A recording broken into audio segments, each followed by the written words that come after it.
Okay, we are picking up where we left off in the 3.2 notes. We were just about to graph logs. So we talked about their relationship.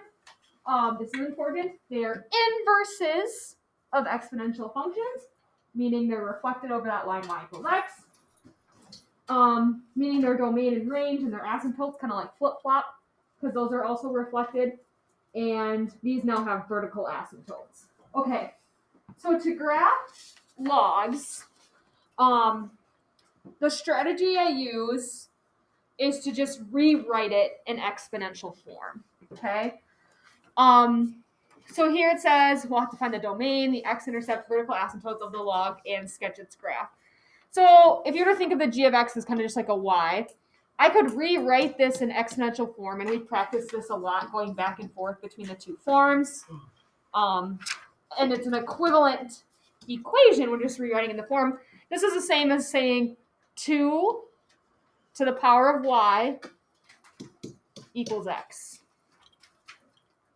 Okay, this is kind of how I like to get them started. And then I almost treat it as like an exponential equation, but when I make my table, I pick my values for y, which seems a little weird, but I pick my classic -2, -1, 0, 1, 2 values for y. Okay, because then that's easy to plug in variables for y. Yeah, question? Square still going to be errors. What'd you say? -2, -1, 0 will be errors. Not when we plug it in here. 2 to the power of -2 is 1/4. But I think I know what you're talking about. We can't take the log of negative numbers. Is that what you're thinking? On graph, it says error. Okay. Hold on. Because Because you probably typed in log base 2, right? Yeah. Okay. Now that's good note because our domain for logs is only positive. I'm trying to go back.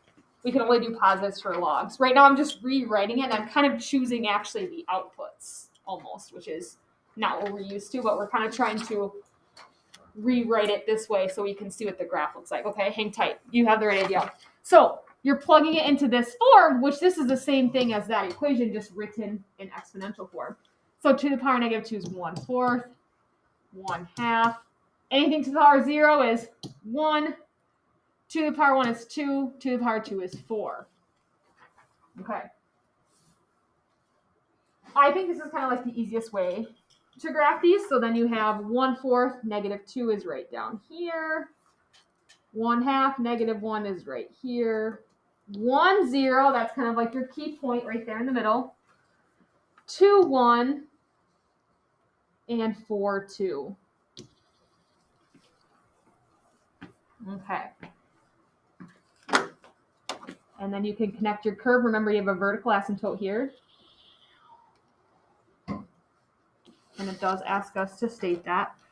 So define the x-intercept, vertical asymptote, and then we'll talk about the domain. So my vertical asymptote is right here at x equals 0.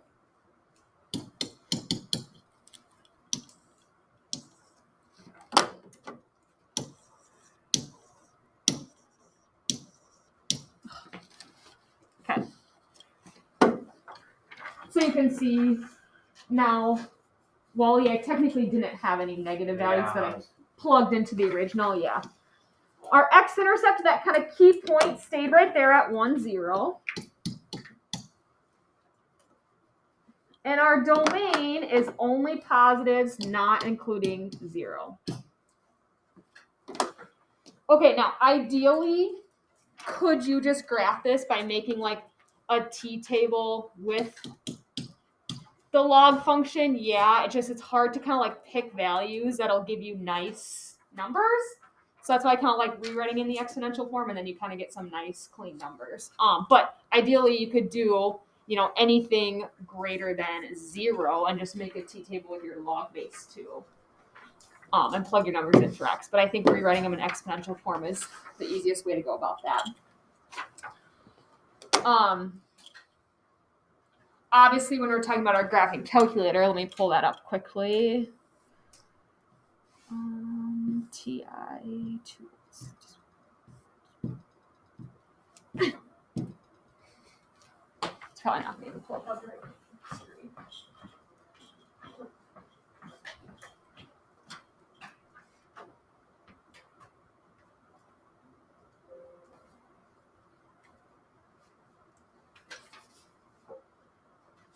saw that typed in from yesterday. Beautiful. We can graph this log base 2. And then obviously, maybe I changed my table settings here. We can start at 0, but we can only go up by like 0.25 because our first value here was like a fourth.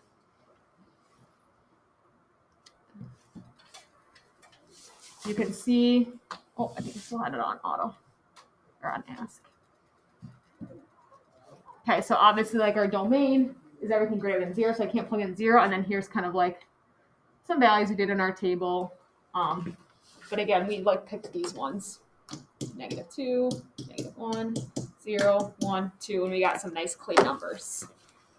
And it's good to practice going back between log form and exponential form. Okay, so let's try another one here. So here I have some transformations now. All right, I have a +5 inside. How's that going to affect my graph?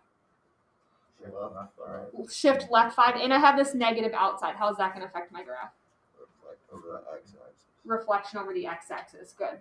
Okay, we can write those down. So here I have a reflection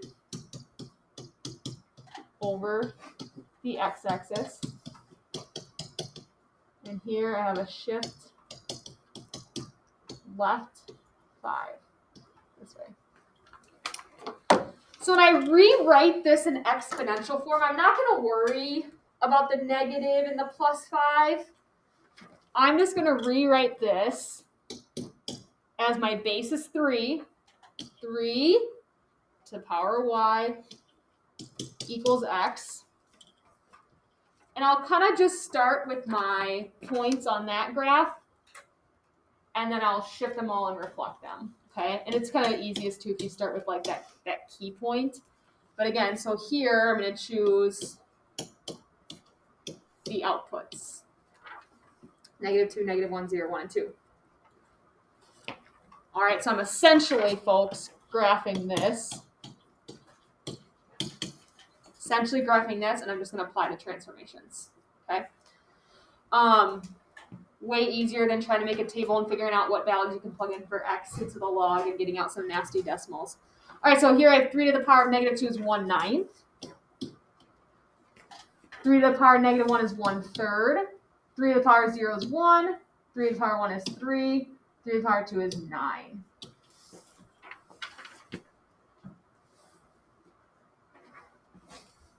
Okay, so we have 1/9, -2, and for right now you can put like a little x there, just kind of hold your pencil there. Because we have to now apply the transformations. So here's where the original piece of my graph would be.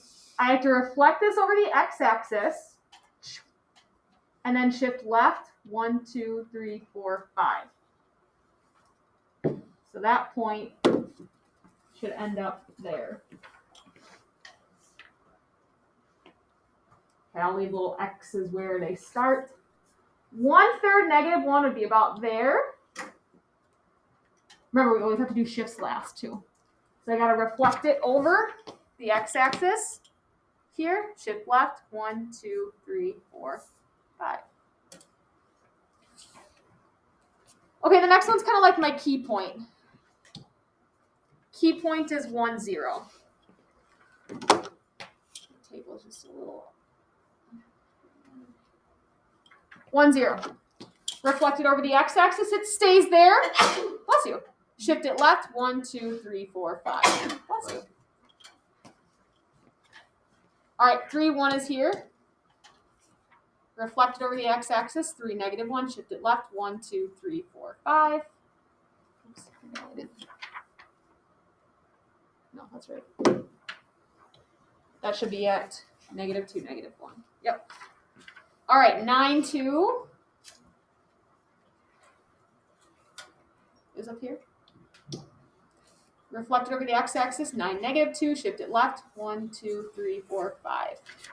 That new point should be at 4, -2. Okay. Makes sense? That's why transformations are important, because they're literally applied to like every function, including exponentials, we did those, and logs. So it looks like this. And remember the characteristics with the logs, it's still going to go up like this. because there's still going to be a vertical asymptote. So if my vertical asymptote is normally here,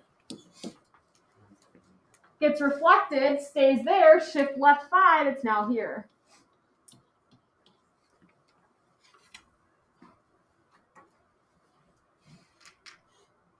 Another way you could kind of do this is figure out where your key point is, and then kind of just plug in some numbers around that. All right, so my x-intercept then ended up being -5, 0. My vertical asymptote ended up being at x equals -5. Make sure you have x equals in front of your asymptotes. They're equations of lines. And my domain now is everything from -5 to positive infinity, which makes sense because I can't plug anything like smaller than -5 in here. I can't take the log of negative numbers. If you try it on your calculator, it'll say error. And I can't plug in -5. I can't take the logs of 0.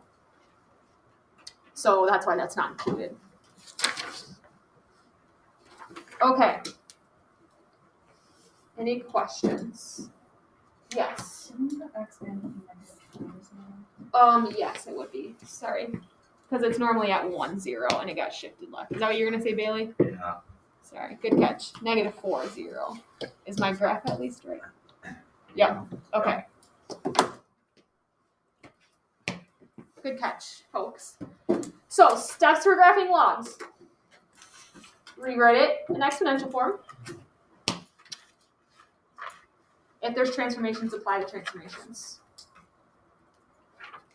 Okay, you'll get to practice some on your homework. Don't you worry, my friends. And I put some on the review for the quiz too. Practice, practice, practice. All right, so we kind of went over this already, but if we don't have a base on my log, that's called a common log, and we assume it's base 10. And I mentioned you'll almost never see this written. You'll never see log base 10. It is written as log. That's just how it's notated. So what about our special base E for exponential functions? Well, a special base has a special log, and it's called the natural log. And you've probably seen that button on your calculator, and almost every common calculator have common logs. And then I showed you the graphing calculators. If you hit math and you page down, it was like A, right? A, you can do log base anything. Log base 5 of 86. So if I want to do log base E, again, you'll almost never see that written because the special base E has a special log notated by ln. That's not an I, it's not a 1, it's an L.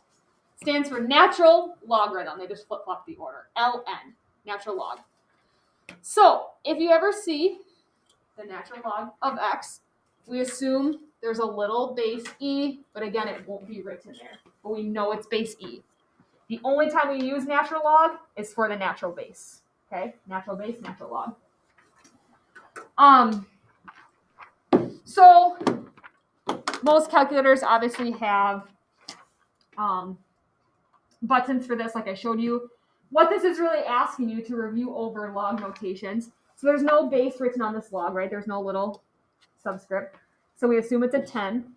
So this question is really asking you 10 to what power gives you 8. Okay, let's like estimate a good number that power could be. Any guesses? What'd you say? 4/5. Okay, I like that. 4/5, a little under 1, right? Yeah, great. See what our calculator has to say about the log of 8. And even folks, ones like these have log buttons. These scientific calculators can only do common and natural logs. They don't have the special base one like we do. All right, log of 8. 0.9. So you guessed 4/5. You guessed about 0.8. That's not bad. A little under 1, right? That makes sense. Okay, let's just round this. 2, 4, nope, 3 decimal places. Okay, so what the natural log is asking you, so if you see this, the ln of 0.3, this is asking you e, because that's your base, e to what power gives me 0.3. Now, you'll never be able to do these ones in your head because e is an irrational number, right? The only one you maybe be able to do in your head if it was something like this. Well, first of all, we know that these undo each other. I think that's what we're going to do next because they have the same base. But this is asking you, this expression is asking you e to what power gives you e squared. That's obviously just 2. All right. So here, e to what power gives me 0.3? Let's think logically. E is about 2.72, da da da. So if I'm getting a number that's smaller, what does my exponent have to be? Yes. Negative, right? My exponent, I'm going to get a negative number here. And like I said, that's an irrational number, so you're never going to be able to figure these out for yourself. That's why we have this button in our calculator. 2.72 approximately to what power gives me 0.3? Okay, let's see if Bailey's hypothesis here, the natural log of 0.3, we get about negative 1.2, so that value kind of makes sense. And it's good to kind of know what your calculator is evaluating versus just like getting in the habit of like, oh, I'm taking the natural log of 0.3. I don't know what this number means, but it's 1.204. You're evaluating that power. Okay, let's do something in our notes really quick since we have room.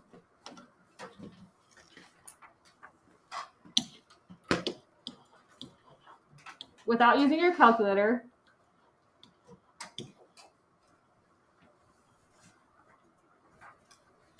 approximately what would this log evaluate to? Because this is asking you 5 to what power gives you 23. So we know this number is a little under what? 2, right? So we know this is like a little under 2. Okay, good. You can figure out exactly what it is in your calculator if you want to, but what about, I'm just making these up off the top of my head.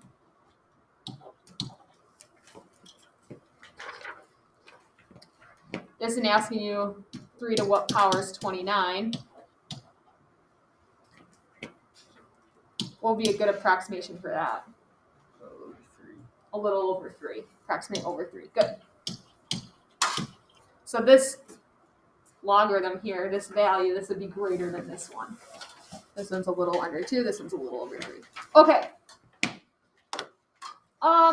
So some characteristics with our natural log, since we're kind of talking with the log base e.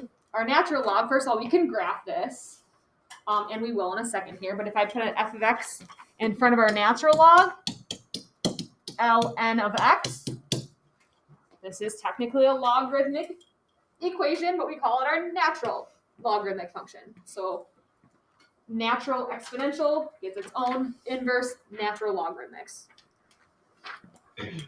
So this is really a base of e.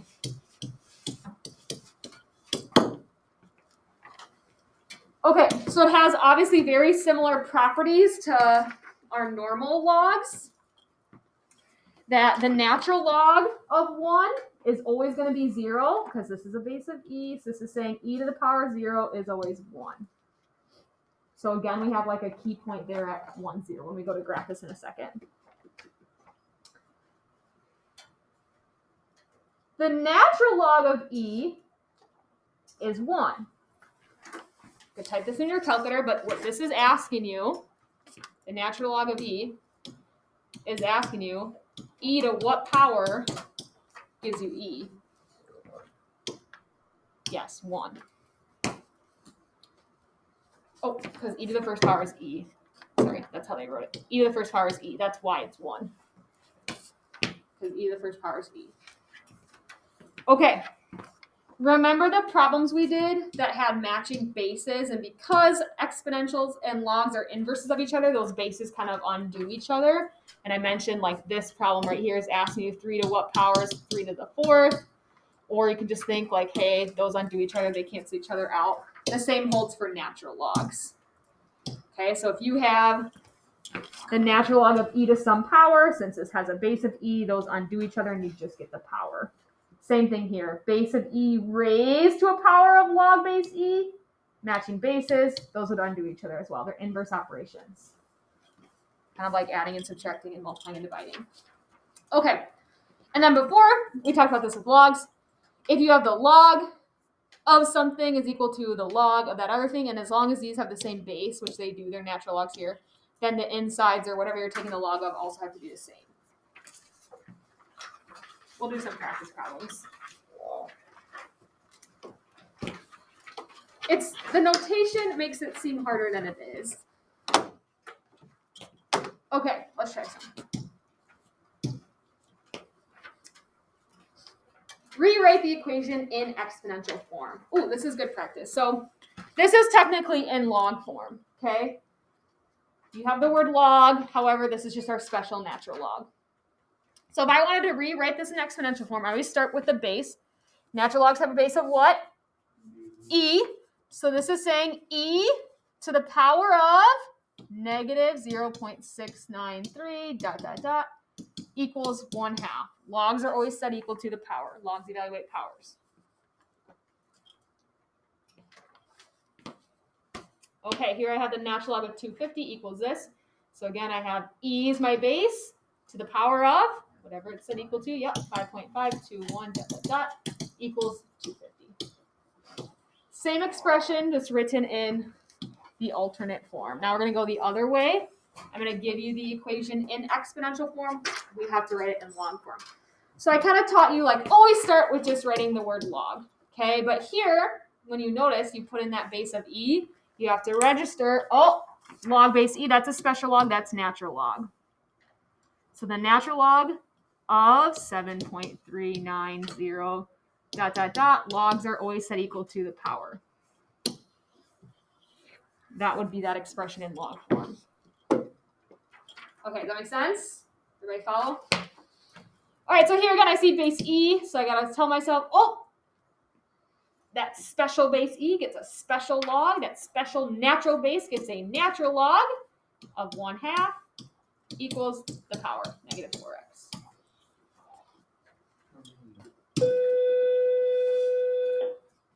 I know I've said this a couple times, but if you can like wrap your brain around the notation, the math part of this isn't bad. Okay, now let's kind of practice some properties of like things that cancel out here. So in number 1, I have an exponential term with a base of e that has a power with a log base e. So those bases undo each other, and you'd just be left with 20. And now I have this 1/2, so I'm going to have to multiply it to that 20. I get 10. Okay, they're inverses of each other, so they undo each other. Same thing here, number 2. It's not written, so we assume this is base e. Base e raised to an exponential term with a base of e. Those bases undo each other. I'd be left with 0.3x. Okay. This one's kind of easy to think of too. If you were to see what this log is asking you, like this log right here is asking you e to what power? Gives you e to the 0.3x. 0.3x. That's what that's evaluating. Ooh, I like number 3. Okay. So I can't just cancel these and get 1/3. This is e to the 3rd, 1 over e to the 3rd. So another way I could write that is e to the negative 3rd power. Right? 1 over e to the 3rd is the same as e to the negative 3rd power. Then those would undo each other. I have matching bases. If it helps you to write the base there, you can. And I'd be left with 5 times the power of negative 3. That'd be negative 15. Negative 15. Ooh, I like this one. Careful here. Don't get cancel happy. I have e to the power of the natural log of e to the negative second power. So just looking at my powers piece of this, I have the natural log of e to the negative second. So that's really asking you e to what power gives you e to the negative second, or I have matching bases. Those undo each other. And I'm left with negative 2 in the power. And then I have no other things to cancel out here, so that's e to the negative second. Okay, any questions?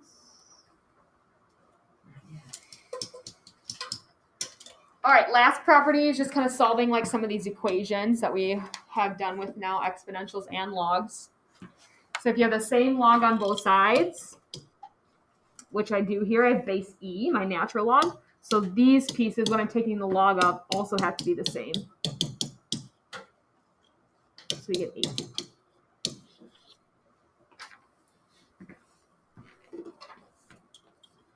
All right, now the thing you have to be conscious of with logs is since our domain is only all positives for logs, you just have to make sure that whatever you get for x, when you plug it back in, you still have a positive argument, okay? We didn't have to worry about that with exponentials because our domain for exponentials is all reals. So I could get any value I wanted for x. But with logs, just have to be careful. Okay, when I obviously plug 8 plus 4, I'm going to get a positive value. As long as it's positive, you're good. Okay, so let's check this one here. I have the natural log of x squared minus x is equal to the natural log of 6. So if I have the same log on both sides, their argument or what you're taking the log of also has to be the same. We're going to have to factor to solve here. Not one bad. Negative 3 and positive 2 is how that would factor, giving me solutions of 3 and negative 2. Now, don't automatically cross off negative 2 because you're like, oh, I can only have positive values. When I plug it back in here,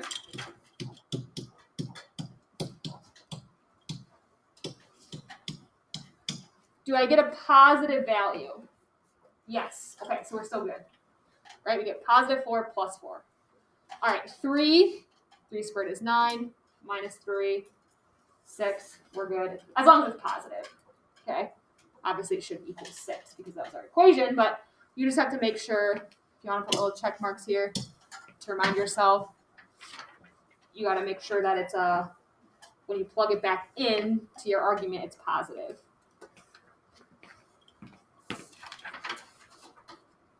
I don't think we did any of these with just logs. I don't think. Oh, yeah, we did.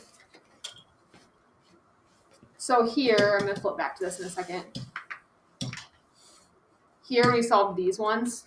We should have checked that as well. I mean, obviously here when you plug in 12, that's positive. Here when you plug in 1, 2 times 1 plus 1, that's positive. 3 times 1, that's positive. Plus or minus 2, I'm squaring it and then adding 7, so both of those would be positive.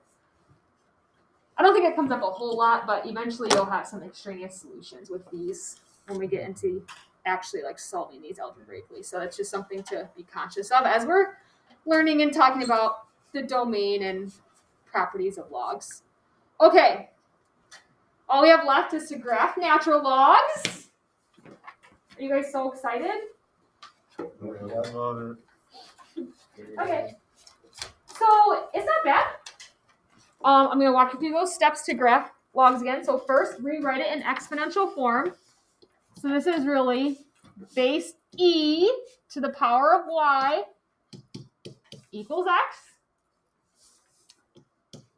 So I'm going to pick values for y. I'm going to do e to the power of negative 2, e to the power of negative 1, e to the power of 0, e to the power of 1, e to the power of 2. All right, I'm going to give those numbers to you because we actually already did this. And it's an irrational number, so you'd have to use your calculator here.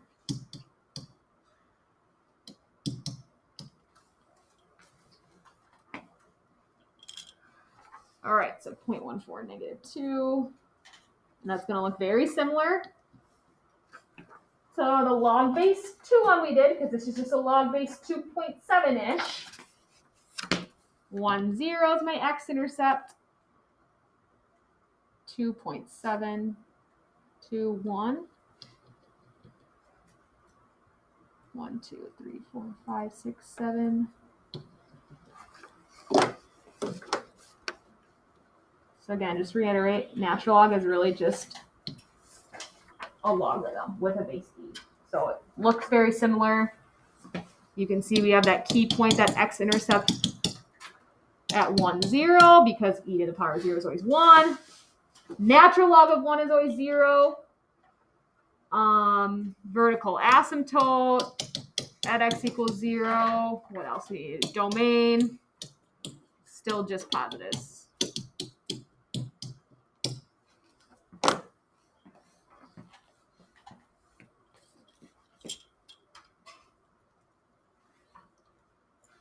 All right, we'll just do one transformation one. This one's pretty simple. What would the negative inside my logarithmic argument do to my function? Reflection over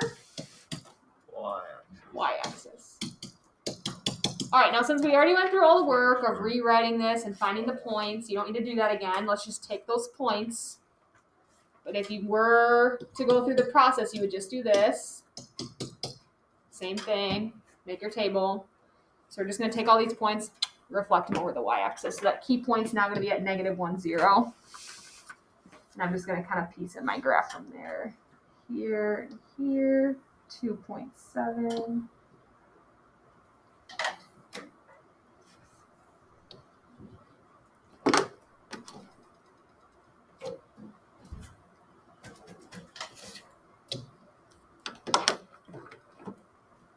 This is going to obviously affect my x-intercept is now at -1, 0. Vertical asymptote is still right there on the y-axis.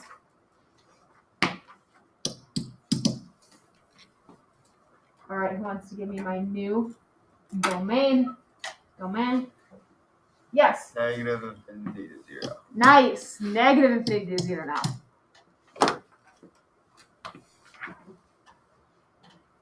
Good stuff. See, you guys were all worried about graphing logs. That wasn't too bad, right? It's pretty much just like graphing exponential. What some students struggle with, though, is they can't wrap their brains around making a table and picking the y values. Like, it's okay. I know it's different, but it works because they're inverses. The x's and y's just flip-flop. Woo! Okay. Do you have any questions on logarithms? Do you have any questions from the homework that we started? What do we got for time? You guys have 7 minutes to work on your homework. Monday's another work/review day. Okay, we'll do a quiz over 3.1 and 3.2 on Tuesday. Thanks for watching.